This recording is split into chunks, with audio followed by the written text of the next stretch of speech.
Welcome to A Bit of Insight with Lisa Mosbey, your weekly dose of health, wealth, and everything else.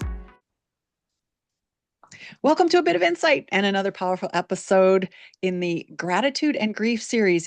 Today I'm joined by David Rush, and David is the heart and host behind the Morning Rush Empowerment Call, a community built on encouragement, connection, and leadership with purpose. I have been a part of this organization since day one or maybe day five. And so David and I have really gotten to know each other. And so it's an honor for me to get to talk to him about something so deeply personal. David lost his father at a young age and his mother before that. An experience that profoundly shaped his character, his resilience, and his gratitude for life. In this conversation, we talk about how grief can become a quiet teacher and how loss, when met with reflection and faith, can fuel leadership, empathy, and deep appreciation for the people and the moments that matter. David, welcome. Thank you so much for being with me today. Lisa, it is a pleasure, an honor, and I'm excited for a conversation that's not just about business, because that seems to be what a lot of conversations that I have on Zoom are. So this will be a fun shift to that. I'm excited for it. Yeah, deeply personal and talking about loss and legacy. It's hard to put this out there. So thank you for stepping up and offering to have this conversation to share your heart, because I think it is difficult in today's society. Where do we draw the line between personal and letting people get to know who we are? And being that I went on my own journey, losing both my parents, and I was crying on the morning rush, which is an empowerment call, but it's also a business call. And you were there for me every step of the way because you'd been there before. How did you come to decide to do the morning rush? Let's go off in this direction before we come back and talk about grief. How did you decide that you wanted to pour into entrepreneurs and pour into people and share your heart with them through this morning call, Monday, Wednesday, Friday? I can't claim the rights to naming the call because I was hosting a morning conversation as part of another organization. And one of the people there, when we were at an event in the gym, he said, "It's the morning rush." And I was like, "What'd you say?" And he said, "It's the morning rush." I said, "That sounds pretty good." And he said, "That's what it is. That's what we experience every morning when you lead that conversation." And what I realized in that moment, and as I've led conversations for a number of groups of entrepreneurs, including now the Morning Rush community, is I think as entrepreneurs, we want to connect. We want to know we're not alone. We want to get some insight and wisdom. And we want to kind of get ready for the next step, whether it's the start of the day or it's the next step in our journey, our life journey, our entrepreneurial journey. And so that's what really fueled me, because I found the same need. And I think I can see when other people are needing things, and I also know when I'm needing things. And when we can be the space or the one who can provide it for others, that's what really gets me going. Yeah. Yeah, I think the reason that I stayed with the group as a whole for as long as I did was because there's something missing. When you go to work and you have a job, you get to know your coworkers, but you don't really talk on that deep personal level. The things that we let go of and we talk about and we bring up between loss and heartbreak and health issues and all of the different experiences that people are having, and how do I keep making money, and how do I keep providing for my family while I'm going through this? We actually get to know the people there. And I think that's why so many of us have stuck together over these 3 years. And the people that join just can't say enough about it because of leading. Even in your introduction, you said this is for heart-centered leaders wanting to be the change we want to see in the world. And we are seeing that. 3 years is having an impact. But Let's talk about gratitude. How do you define gratitude? This whole series is about finding gratitude through the grief or experiencing grief and getting on the other side of it. But I think for me at least, those two words were tied together. I was so grateful for the experience of being able to be with my parents when they took their last breaths. And then there was this gratitude of no remorse, no resentment of having had that experience with them. Now, it's been some time since both of your parents have passed, but just gratitude as a whole, or maybe do you think that you live in gratitude for the time that you had with family? Where does gratitude land in your life right now? I think it's been an evolving experience for me because I wouldn't say I was the most grateful. I still have challenges, I think, with expressing gratitude in relationships or in general in life. Like if you ask me to be grateful right now and say something nice, like I could do it intellectually, I could do it. But where the real shift for me of late has been is like I'm not doing it just because it's a good thing to do. I'm doing it because I'm learning how to truly be grateful for the life I've been given, the family I've been given, the opportunities, the talents, like all the stuff that like surrounds me now. Um, I'm appreciative of it. And I wouldn't say that was the case probably even, just a handful of years ago. But it's been like, I think it's been more of a hockey stick for me of late, of really understanding um, how blessed I am, how fortunate I am in many ways. And I think to he who much is given, much is also expected. And I take that on in a different way now too, because I think some of us are called to lead. Some of us are called to, as we say, like cause the change we want to see in the world. And, I'd say that this world is calling for some change. And there's a lot of things going on that could use some really good leaders to show up in powerful ways. And so I'm grateful that I've been positioned that way. And I think I've as we're having this conversation, we haven't really gotten into it. Like I'm thinking about like how grateful I can be and am for what my parents positioned me for. Like I'm not here if it wasn't for a lot of what they sacrificed to really allow me to have the life that I have. Yeah. And a life cut short. You were so young, they were young. What do you remember most about that time? Your mom had passed first. You were 15 at that time, you said. What do you remember most about that time, and how do you think that shaped your early view of the world versus where you are today? I think I was because of some of the things I experienced as a kid, there was almost a numbness to the event of it at the time. I had learned whether it was a helpful skill at the time, how to block out emotion. And so some of it just felt like, I don't know what's going on here. I should probably just go back to school and play hockey. Like whatever it was like that's the next thing to do. And um, in some ways, my dad said to me in that moment, he said, you know, you're more than welcome to stay at home for as long as you want, but I think you should just go back and continue on and we'll figure it out. And so that was even his encouragement. Now, I don't know, I certainly didn't know what grieving was supposed to look like at that point in time. So it was, I think, a little bit of deer in headlights. I just got to figure out how to keep moving on.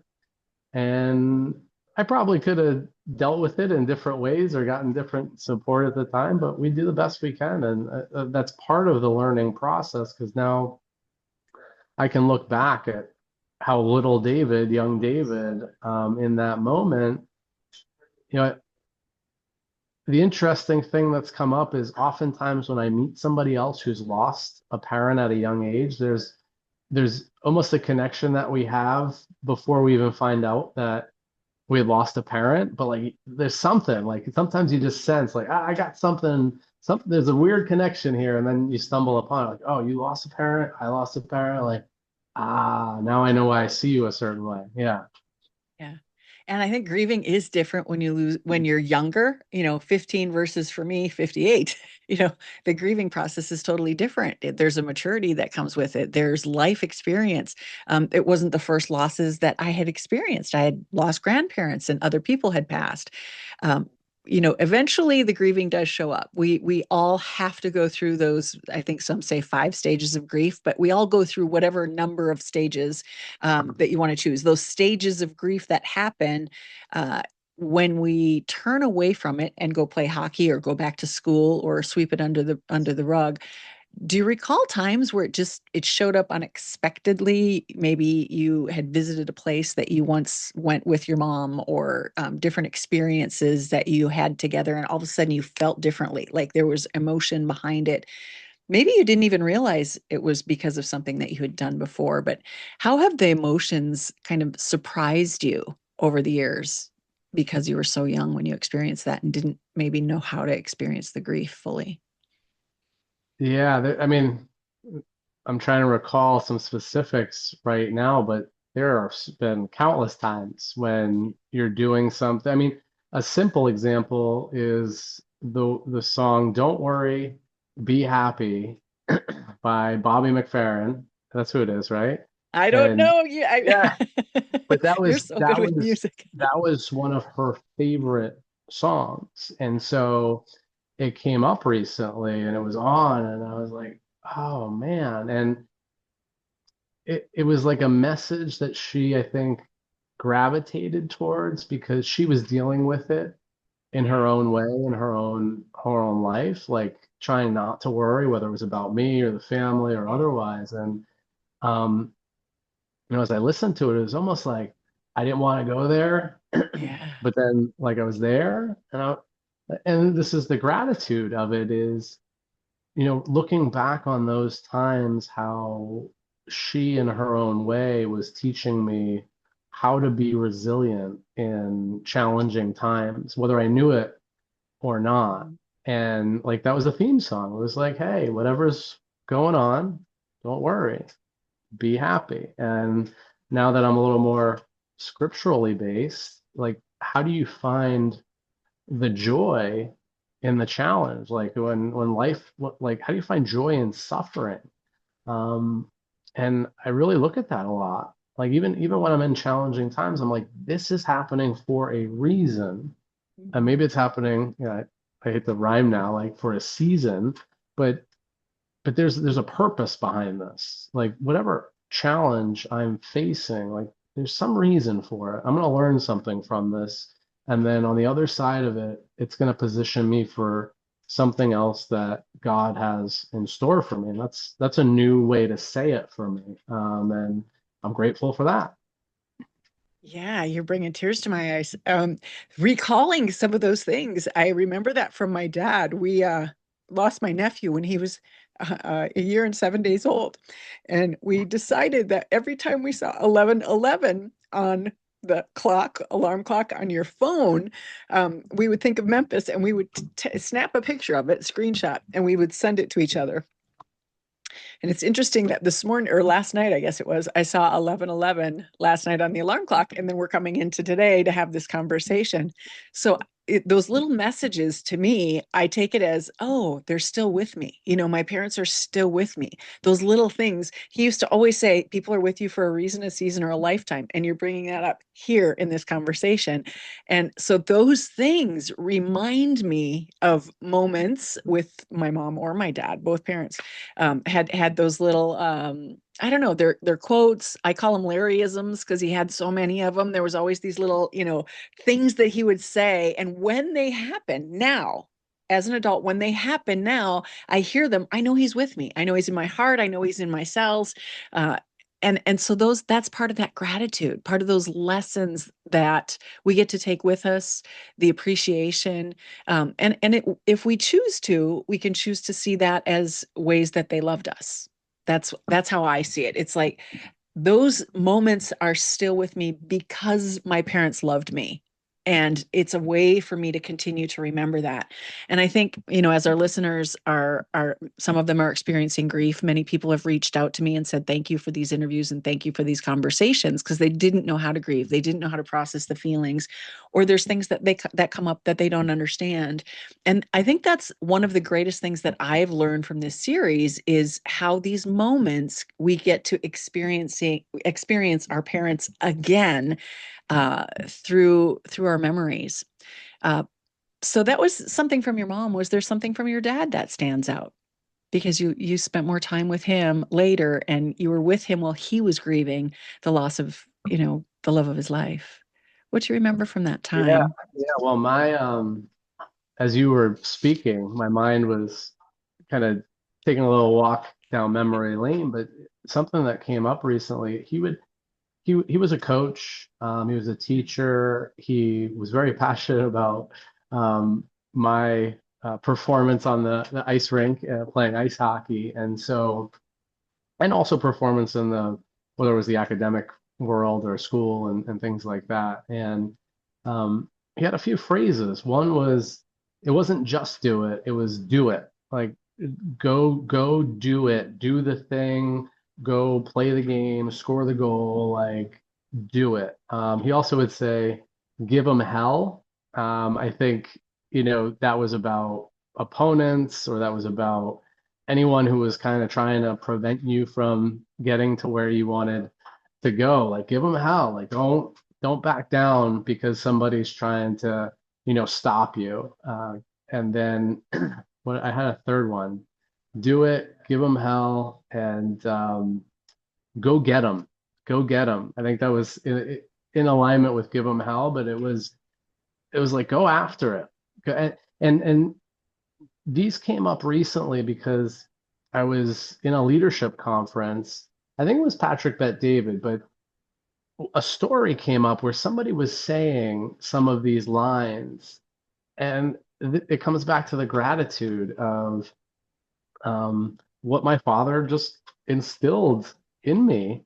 Uh, and I didn't even realize it, but like, I can even see the like pieces of paper or the notes that he wrote these words on. I could see his handwriting, because a lot of times it was about an upcoming game or some message he was just putting together, where he was showing me something on a piece of paper. And um, those memories are, and it, I didn't always appreciate them at the time, but now we're having this conversation. It came up recently, and I'm saying, man, for all the challenges we had, like, he was a loving, caring father. He was someone who would do anything to help me out and to position me if I asked for it. And um, I didn't always appreciate that in the moment of it, but looking back, that's one of the lessons I learned. I guess for anyone, if this is, people listening in,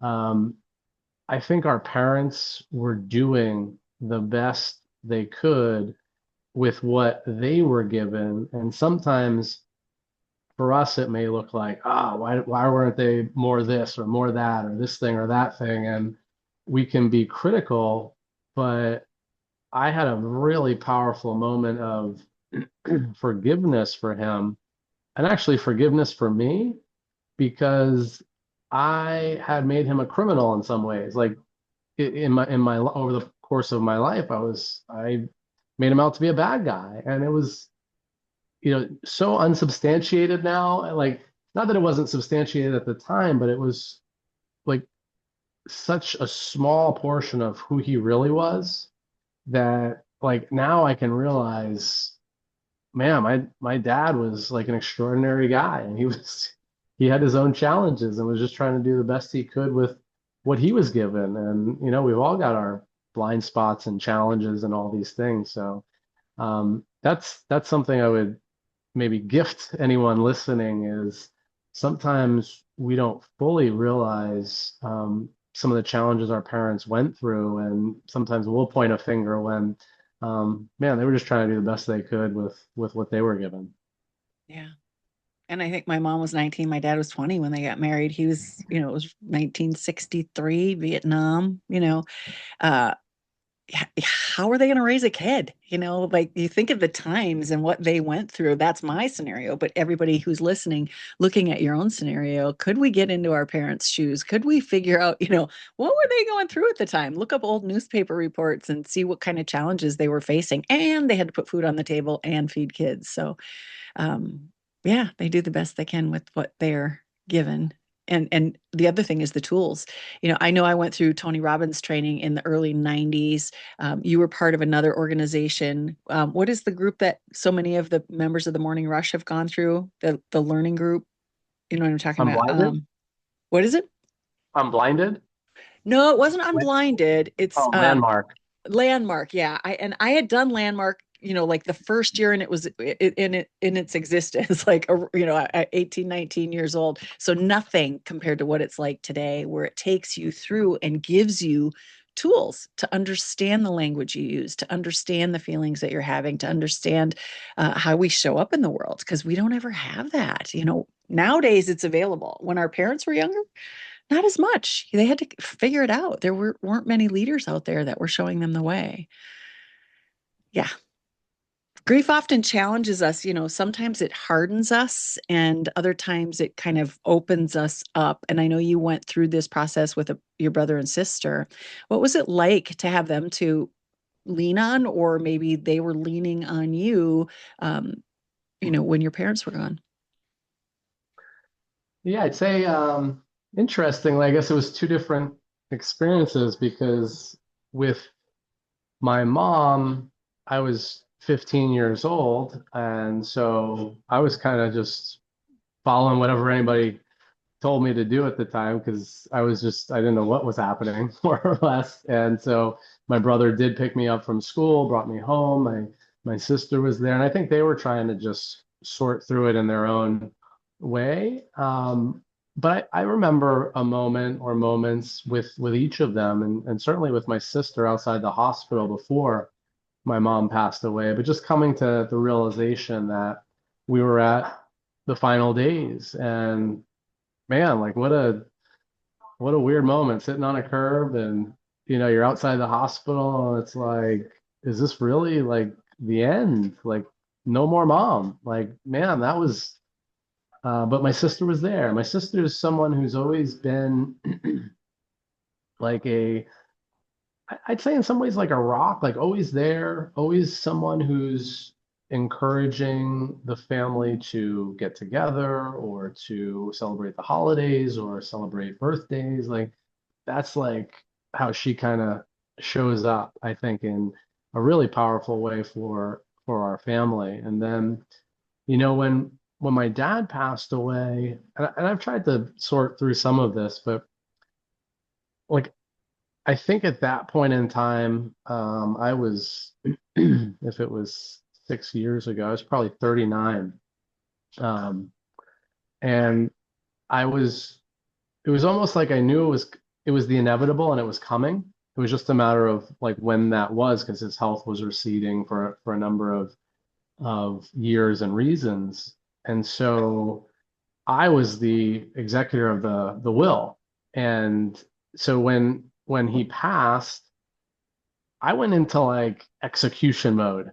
I knew that I was the one responsible. I was the one who was really responsible and local to make sure that the funeral was put together, like all the detail, like literally within hours of my dad passing, I was at the funeral home picking out a casket. Like that's like not no experience there, but I was like, all right, let's go. Like kind of like do it, right? Like kind of my dad would say, do it, go get them. And so and I put together this whole video of picture montage with his favorite song. It was one of them. One of the favorite songs was Frank Sinatra. I Did It My Way. Bobby Darin, Splish Splash, like a couple of his favorites. And we found so many pictures and like that night I was compiling like a photo gallery to a song on YouTube and you can still find it today. But that's when I looked back. I was like, man, I went into like business production mode. Like I'm gonna make sure everybody's taken care of. I wrote a poem that I was gonna read at the the funeral. And like if I look back, I was like, man, I really took charge, right? In that moment. It was like I kind of put some of my stuff on the shelf. And maybe this is a testament to some of what I do now, like in service of the greater. It wasn't really necessarily about me. It was how do I make sure things are getting handled? And yeah, some of me was like, did you grieve enough, or is that my way of grieving? And it's still up for debate. I think some I've learned how to repress a lot, but I think within repression we work it out over time in our own ways, and um, I feel like there's always work to do. It's not like it's ever complete. It's just we kind of navigate it the best we can as we go along. That was a lot. Hopefully that made sense. It's it's not a lot. It's really interesting because there are times in my life where that's the person that I was. When my dad died, that was not the case. I just wanted to sit there like a lump on a log. My sister handled everything and she's like, okay, you're going to speak. Uh-huh. You're going to write something? Nope. It'll come to me when I need to, hand me the microphone. And it did. Like she handled everything. She just went into, get it done, which is normally my role. I'm the oldest, but I couldn't do anything. I had been taking care of both of my folks for so long that I just went into this. I knew that I was going to have my mom who had brain cancer and went blind. And I knew my life was not going to get easier. It was going to get more difficult. Having two people to take care of, you'd think it would be hard, but no, he could still do things. So he and I were taking care of her together in a sense. And so I knew my life was changing and I just went completely numb. And I don't think there's any right or wrong way. I don't think there's a supposed to way of grieving. And I'm always fascinated with how our inner self, how our soul does what needs to be done to take care of us, whether that's being able to close that piece down and set it aside, knowing that it's probably going to come up later, or letting you feel the feels in the moment, being fully present so that you can move through it and not get stuck in it. Both work, and it just depends on the individual on what's right for you in the moment. And it was different for my dad versus for my mom versus when Memphis died. When my grandparents passed, I was integral in making sure things get taken care of there. So every one of those is a different experience. So thank you for sharing yours. Were there moments, I think you kind of led up to this a little bit, that there were moments in your life that grief has shown up later on. How did it evolve over time? Hearing the song "Don't Worry, Be Happy." Now you can appreciate it. You can have gratitude. But how do you think your grief evolved over time? And do you think it's gone? Does it ever leave? Or I always say our container expands to hold it. I don't know that mine will ever go away. I don't, there's loss that's still there. I don't think it goes away, but I think my container, my ability, my emotional capacity is greater to be able to still handle it. Do you have any thoughts on that? Yeah, lots of them, lots of them. Okay. One came up recently, and I don't know if it 100% answers the question, but I was sitting at a table at a men's group, and there were four of us talking, and somebody said, when you experience rock bottom, you can then be a lot more compassionate when somebody else is going through rock bottom. And I thought about that because sometimes I've judged myself where, like, when somebody else dies, and I know it was really important relationship for that person or the person whose life they were in, I don't always get like I'm not the person that's like, oh my God, that must be so awful for so like that's just not the way my inner working goes. But for some people, whether they've lost a parent or not, it's like, oh my God, like, I can't imagine what they're going through. Like I just don't react that way. I'm more a little, call it stoic. And so in the moment that he was saying that about hitting rock bottom and you can empathize and be, whether it's empathy or compassion or whatever word you want to use, I was like, I don't know if I have a lot of it. And that's just like I'm looking at myself, right?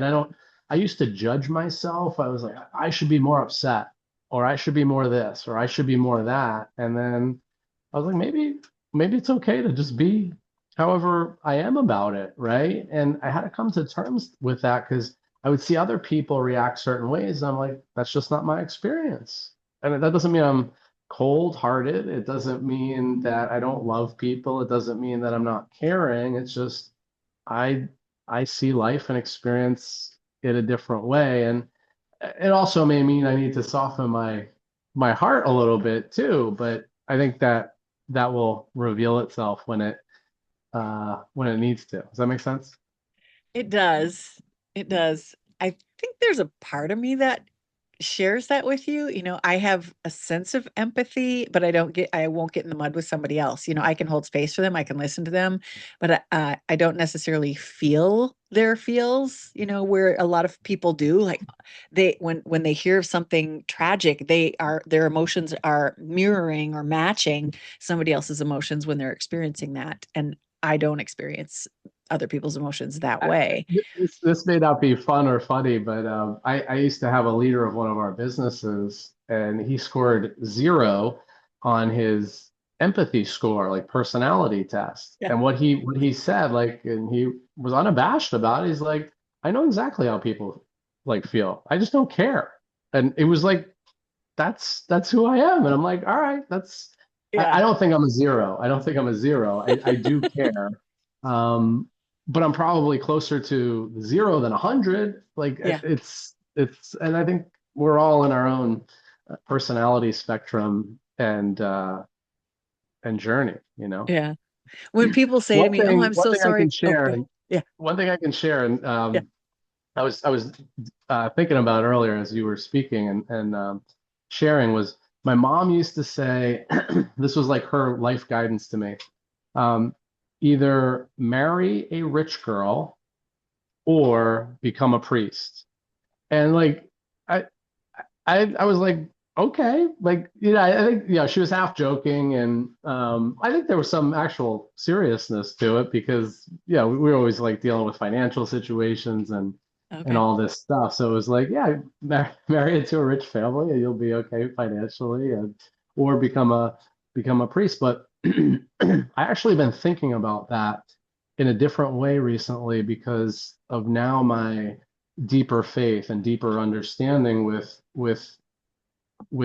God and my Christianity. And um, I can look at marry a rich girl, not about finances, someone who's rich in the kingdom, rich in the spirit, rich in her faith. Like we could look at riches because what are the riches, worldly riches versus kingdom riches? Like that's a big distinction within our faith. And so I said, what if she didn't know what she was actually putting in front of me? Because on the other side, a lot of people have said you have some pastoral tendencies and calling. So you wouldn't call it priest because I'm not no longer a practicing Catholic, but pastoral, priest, very similar genre. So I may be fulfilling, in some ways, both sides of what my mom's prophecy or guidance was because, my relationship with Holly, who's just someone who's got her heart set on the Lord. And I also may be becoming some way of I think in pastoral nature, like sometimes the marketplace is where we bring our faith and our calling. So yeah, there's a lot. I don't know if there's more to that, but I think it was a fun thought when I had it. I was like, maybe I'm still doing the thing that my mom encouraged me to do, just in a way that maybe she wasn't really expecting when she said it. Yeah. We don't always know where the words come from. Uh, it makes me think of, when people say, "I'm sorry for your loss," I was like, you know, thank you, but I didn't lose anything. He knew where he was going. I know where he is. And when I'm experiencing grief, it's more grief for me. Like I'm missing that I get to be with him, but I'm happy that they are where they are. When you're a person, when you're a believer, a person of faith, and you believe that your parents are going to go back and be with the Lord, it's a different experience. And earlier you said something about feel all the experience, being able to go through it and have the experience. When he was dying, he didn't, he was like, well, I'm ready, I know it's coming. And he just had a different mindset about it. Like he wasn't fearful. There was zero fear, no fear at all. He just kept saying, I know whose I am, and I know where I'm going, and those kinds of things. And I really believe he was saying that to hear himself say that, but also I think to alleviate some of our loss, that feeling that the rest of us were experiencing, losing him. And he's like, but you're not losing me. I'll always be with you. I'll always be in your heart. I know where I'm going to be. I'm not going to be lost. And I think when we don't have faith, and when we don't believe in something higher or have a higher power, there is a sense of loss that comes along with grief. It's a different experience when you have a strong faith and you know what's coming, and that we've all been saved as believers. And, we don't necessarily have to fear anything. We're actually going home. And that's a place of safety and security, not necessarily fear. We're just letting go of this world for the next. And you had kind of mentioned the riches of the kingdom. Do you want to speak to that at all? In what regard? Like the riches But of the just going kingdom, or home, yeah, just going home, and not living in fear, and embracing, if the Lord knows that, he counts every hair on our head, and knows everything that's happening, do we have anything to fear? And do we need to fear death at all, or when that time will come when we will all expire? yeah, I mean, there's a lot of biblical verbiage. Let not your heart be troubled, so to speak. Like don't worry, don't fear. Like I've got you. You're going to be taken care of. Be strong and courageous. And so I've I think that's been a recent evolution for me too. A more recent evolution is like, oh, I it's not an intellectual, like if you ask me where I'm going, I might answer a multiple choice and say heaven. It's like, no, that's where I know that I will be going because of my Father in heaven, and who saved me and who died for my sins, and all the pieces of it. It's it's a whole new worldview and a whole new mindset. And I'm actually going a lot deeper into it in some other realms because I'm getting mentored now in a lot of evangelism and apologetics. And how do you have conversations with people who are not believers? But people who are not believers have certain worldviews and certain belief systems that they don't realize may be flawed. And when they realize it, it kind of like can flip you upside down, so to speak. And it's like, whoa, I got to think about that a little bit more. I've been living my life based on this system of beliefs that actually has some flaws within it. and we're going to fight tooth and nail no matter what our beliefs are to maintain our sanity of our worldview sometimes. And so that can cause some real disruption. And we were actually having a conversation yesterday with my mentor Tony, and he's one of the more graceful, loving guys. And he said, sometimes you got to use real discernment in regards to what you bring forward to somebody, and have them come to awareness and how they come to that awareness, because it can really trip people up. And so I've never even thought about that. I'm like, yeah, I just want to tell people that I believe in Jesus. But now, like, there's like an arts and crafts to how we share our faith, such that we're still taking care of people and doing it with love and not causing enemies. Like I heard it this way: like you're just you're dropping a pebble in somebody's shoe, and like it has them have to like kind of walk a little bit funny and like work through something. It's not, you're not always trying to save people. It's just you want to drop a pebble in and have them get a little uncomfortable and maybe see something a little bit differently. And I thought that was a good view, but it's an interesting new evolution in me. Yeah, interesting. The picture that I got when you said that before the pebble was a bull in, are you a bull in a china shop with your faith, or are you somebody who's, angelically floating through life, representing all that your beliefs represent and inviting people like a lighthouse, like as a lighthouse, we're attracting people into the beam of light. So yeah, it different strokes for different folks, but I prefer the lighthouse idea. I'd rather just be here and shine the light, and those that want to come are always invited. Yeah. You connect with hundreds of professionals every week. You're in front of groups, leading presentations, leading networking groups, training virtual assistants. In what ways do you think losing your parents may have influenced your leadership style and your ability to just step up and lead? Do you think there is any influence there? Or is that something maybe you learned after the fact?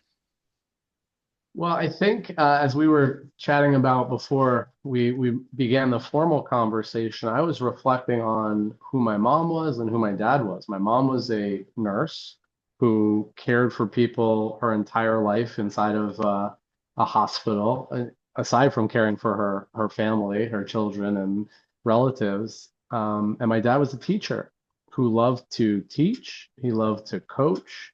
He was someone who had a deep caring and passion for other people and seeing um, a lot of times like less fortunate people succeed. Like he rooted for the underdog. Like he wanted to find the unsung heroes and show them that they could be heroes. And that, actually I was reflecting on some of the movies I love. Like I love movies that are like the underdog story, the least likely person rising like a phoenix from the ashes, like the David going out onto the battlefield and toppling Goliath. And in some ways, this was something that hit me a couple of years ago now. The business that we're building for virtual assistants, I spoke with a woman in the Philippines who I said, why do you want to, she wanted to launch her own agency. And I said, well, why do you want to do that? Because I like to ask those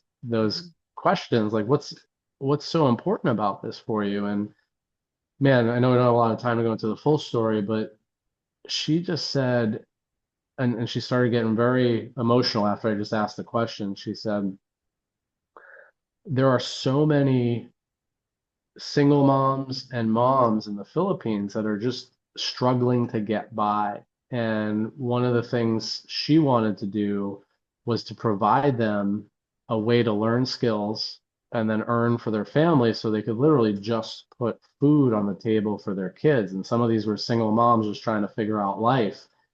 And when I heard that story, I was like, that's, everybody talks about like what's something you could get behind, like what's something you're passionate about. When I heard that story, I was like, man, that's an easy one. I was like, I could get behind that, and that planted a seed. And then within a few months of that conversation, I met the founder of Access Virtual Staffing, and he had a similar passion for launching a virtual staffing business. And I said, funny, you should mention that. And I told him the story, and um, man, now I get to do a lot of the things that my mom and dad did in their lives. I get to coach people, I get to guide people, I get to care for people. I get to find unsung heroes and put them in positions where they get to be heroes in somebody else's business. I get to help business owners realize that there's incredible people across the globe that could help support them fulfilling on the dream that they had for their business to be at the same time realizing that they're struggling and they need to figure out ways to make it work. And that's somebody said to me a little while back, like you're like a dot connector, and it really kind of hit on a lot of who I am. Is like I love to see where all these different things are happening and how to connect people, connect ideas so that it all works out as best as it could for everyone. And that's kind of where, if I were to say that, I think my mom and dad had a very similar, if not the same kind of heart, where they cared about people. They wanted people to either get well or to thrive, and to have people that might be a little bit under the radar um, have their light shine bright, so to speak. Yeah. Yeah. If your parents could see the man that you've become, if they were here with us and could see the man that you've become, the community that you've built, what do you think that they would say to you? That's a good question. My birthday was recent, and Yeah. so I think it was my sister. Somebody put in the chat like they would be very proud of you right now. Like I don't know if you can. Uh, I think they'd be surprised in some ways. Like if it was like, I didn't know what he was doing, and now he's like doing this. It's like, really? But I think at the other sense, I think both of them had a very um, just deep view of who I was and who I could be.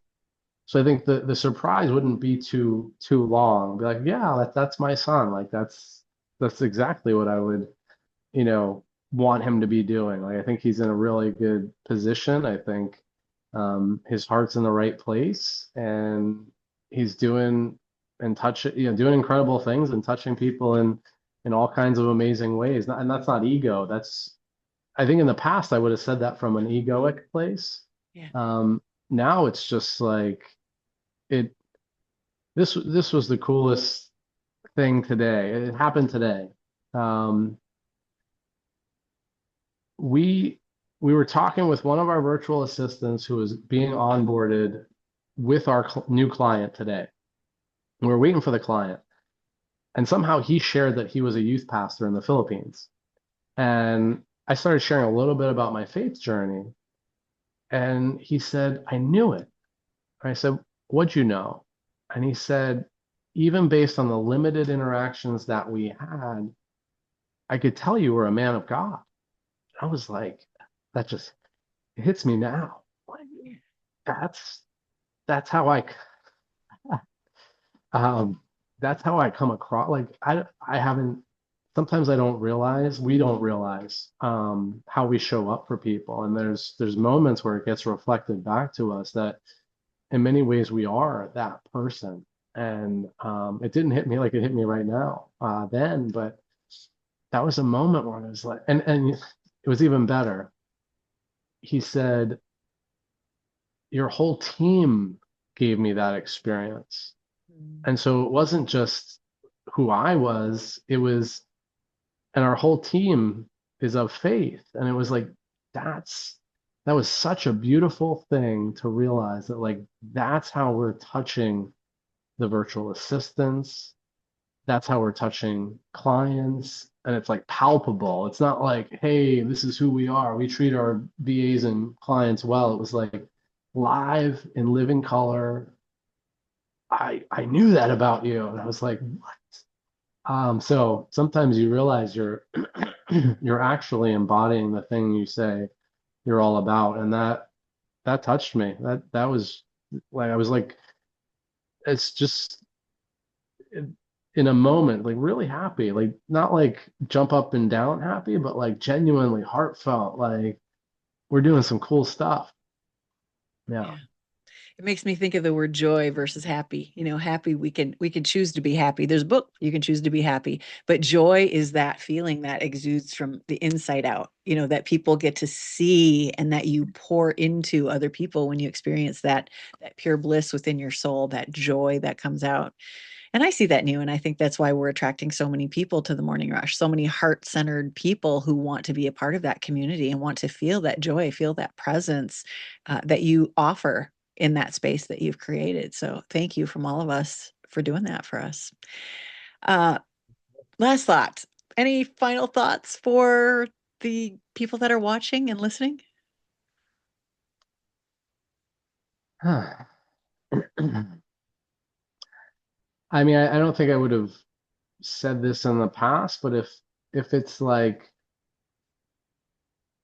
you haven't you haven't found out that you're a son or daughter of Christ and you're in a tough spot, um, maybe just if you are listening to this point in the conversation, it's just an encouragement to say maybe give that some thought because there's something that's available to you, and it took somebody who was very bold, outspoken, and made it uncomfortable for me to hear it for the first time.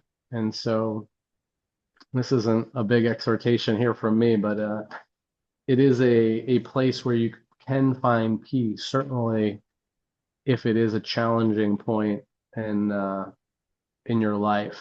Know that there is someone who may want to call you into his world. And you can reach out to either David or I if you want to know more about that someone. Where do people get in touch with you, David? David at accessvirtualstaffing.com, or look me up somewhere. I'm on socials and other things. David Rush. We'll have your LinkedIn information, and of course your Morning Rush information will be in the notes for this too.